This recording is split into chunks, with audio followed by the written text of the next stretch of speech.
नमस्कार. मी आता शेतकऱ्याला अंदाज देणार आहे. तर राज्यातलं आता उन्हाचा पारा वाढत जाईल आजपासून.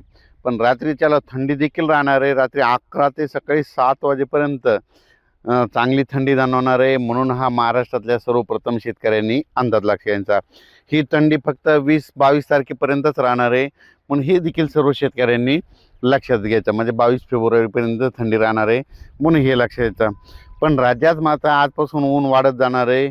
म्हणून हा अंदाज सर्व पूर्व विदर्भ, पश्चिम विदर्भ, दक्षिण महाराष्ट्र, उत्तर महाराष्ट्र, कोकणपट्टी, खानदेश या चारही विभागातल्या सर्व शेतकऱ्यांना अंदाज लक्षात यायचा. मग आता नेमकं शेतकऱ्याचे हरभरा काढणी चालू झाली, त्याच्यानंतर गहू काढणी चालू झाली, तंबाखू देखील काढणं चालू आहे. तर त्या सर्व शेतकऱ्याला सांगू इच्छितो की दरवर्षी काय असतं, मी म्हणत असतो ना, दरवर्षीनं महाराष्ट्राच्या बाजूला म्हणजे महाराष्ट्र, गुजरात, राजस्थान, मध्य प्रदेश, उत्तर प्रदेश, इकडं छत्तीसगड ह्या दरवर्षी काय असतं, 22 फेब्रुवारी ते 10 मार्च दरम्यान ह्या 4-5 राज्यामध्ये काय असतं, गारपिटीचं वातावरण दरवर्षी असतंय. म्हणजे त्या 20 दिवसामध्ये मग त्या 2-3 राज्यात जर होत असली तर त्याचा असर महाराष्ट्रावर होतं आहे. म्हणून हे सर्व शेतकऱ्यांनी लक्षात द्यायचं. ही गारपीट सगळीकडे होत नसते, पण दरवर्षी काय असतं, फेब्रुवारीच्या शेवटचा आठवडा आणि मार्चच्या पहिल्या आठवड्यामध्ये पावसाचं वातावरण असतं.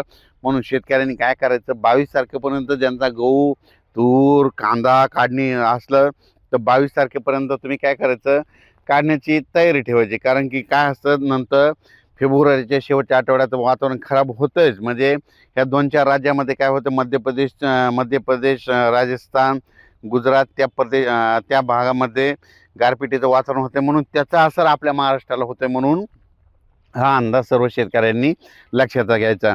ज्यांचा हरभरा काढणीचा आला असेल तर तुम्ही काढू शकता. गहू काढण्यासाठी पोषक वातावरण, तूर काढण्यासाठी पोषक वातावरण, तंबाखूसाठी पोषक वातावरण, वाळू घालण्यासाठी. त्याच्यानंतर द्राक्ष बागायतीसाठी आनंदाची बातमी, राज्यातलं ऊन वाढत जाणार आहे म्हणजे त्यांच्यासाठी देखील आनंदाची बातमी.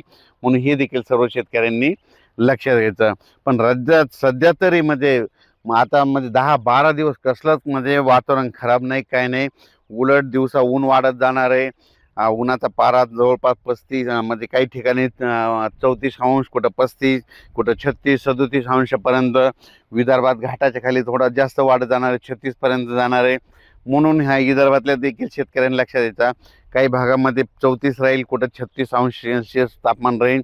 पण रात्रीच्याला मात्र काय होईल, उत्तरेकडून थंड वार येत असल्यामुळं रात्रीच्याला मात्र 11 ते सकाळी 7 वाजेपर्यंत थंडी जाणवणार आहे. म्हणून हा अंदाज शेतकऱ्यांनी लक्षात द्यायचा.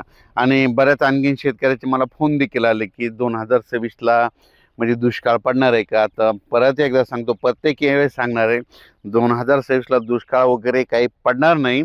फक्त थोडा पाऊस कमी राहील. म्हणजे दरवर्षी जसा पाऊस पडतो जेमतेम सरासरी तितकाच पाऊस पडणार आहे. पिकं चांगले येणार आहेत. म्हणून हे सर्व शेतकऱ्यासाठी आनंदाची बातमी.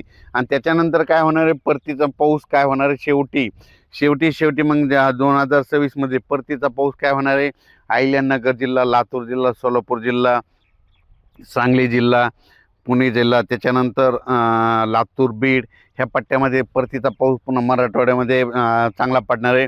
त्याच्यामध्ये बरेच मग तळ्याची सरासरी लेवल होऊन जाईल. म्हणून हे लक्षात आहे. आणि त्या परतीच्या पावसामध्ये म्हणजे सप्टेंबरमध्ये त्याच्यात एखादं लो प्रेशर तयार झालं तर मग पुन्हा आणखीन आपल्याला मग खूप चांगलं वातावरण राहील. म्हणून हे लक्षात. पण 2026ला जेमतेम पाऊस राहणार आहे, सरासरी इतकाच राहणार आहे. पिकं चांगली येणार आहेत. म्हणून सर्वप्रथम शेतकऱ्यासाठी आनंदाची बातमी. पण असं खूप नुकसान होईल असा काही सध्या म्हणजे तसा पाऊस असा 2025ला पडला तसा काही पडणार नाही. म्हणून हे सर्व शेतकऱ्यांनी लक्षात घ्यायचं.